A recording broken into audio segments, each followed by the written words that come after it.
anyway, yes, this proposal that we passed unanimously banned Mendip District Council from spraying glyphosate in the public areas of our town with immediate effect.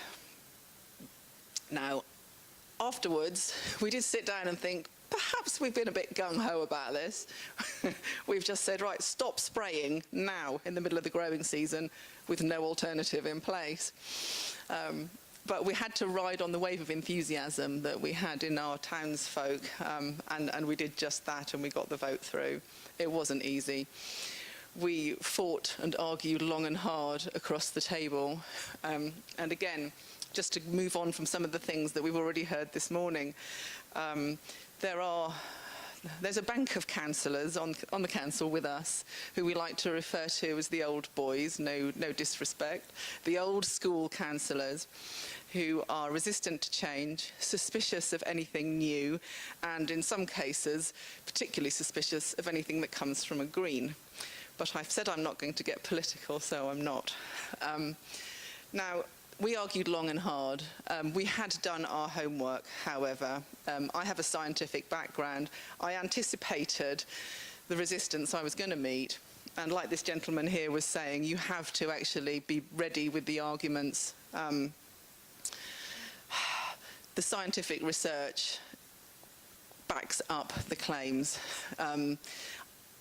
When I was sitting here this morning, before everyone else arrived, because I was a bit early, I was looking through this bag that PAN have handed out, and I could have wept with joy to look at, where are we first? This document, which I would say is an absolute godsend for any of you wanting to put this forwards, because I didn't have this last year when I was doing my research. I was blindfolded, blinkered, and completely in the dark. I spent hours late at night at my computer researching various scientific papers to see if I could get evidence. It's all in there now, which is equally fantastic. I had very little help. Myself, my fellow councillor, a couple of members from the community, one of whom is an absolute dynamo of a social and political and environmental activist who really championed the social cause, the health effects on humans, the potential health effects on humans. And the other is a very good friend of mine who makes all her own cosmetic and beauty products by walking on the slopes of Glastonbury Tor and gathering herbs and plants.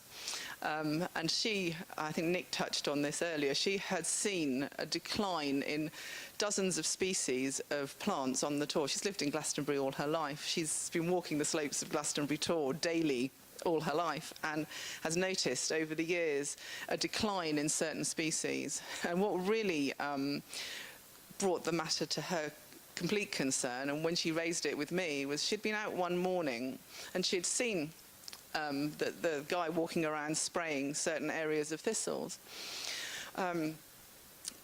Decided not to go too near where he was spraying, but a little bit afterwards went over to the thistles where he'd been spraying and had a look, and there were bees, apparently. I wasn't there, but I trust her word.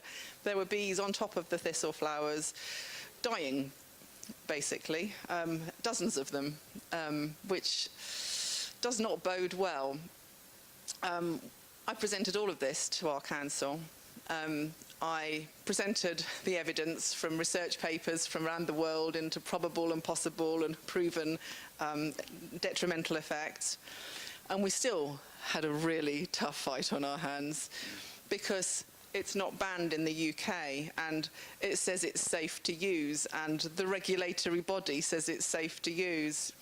So once again, I'd done my homework, and I knew, for example, that the company who gives it its clean bill of health is actually owned by Monsanto.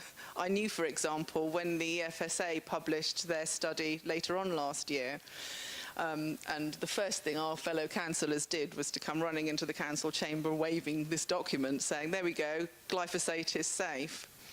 I knew that you could not compare that study with the IARC study that was done earlier in the year because they were testing different things. The IARC study was testing the end product, which is what Robin was talking about, the importance in understanding that you have to test the end product, whereas the EFSA study was simply studying glyphosate in isolation.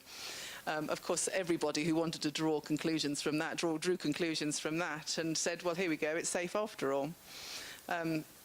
We argued and argued, and we got our ban, basically, because we lent very heavily on the precautionary principle.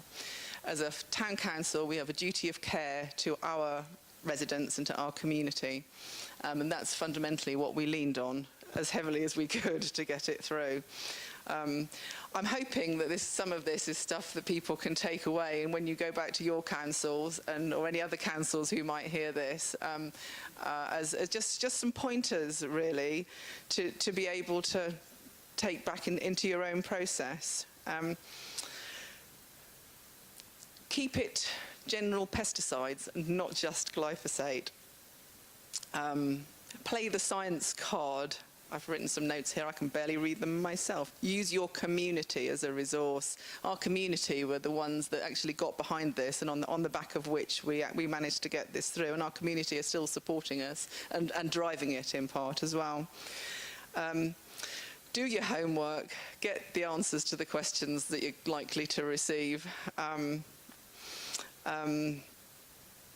Don't underestimate the opposition that you may well get from fellow councillors. And one final thing,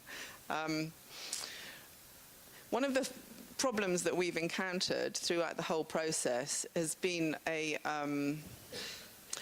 apart from the resistance within our council itself, has been a resistance to change within our council staff as well.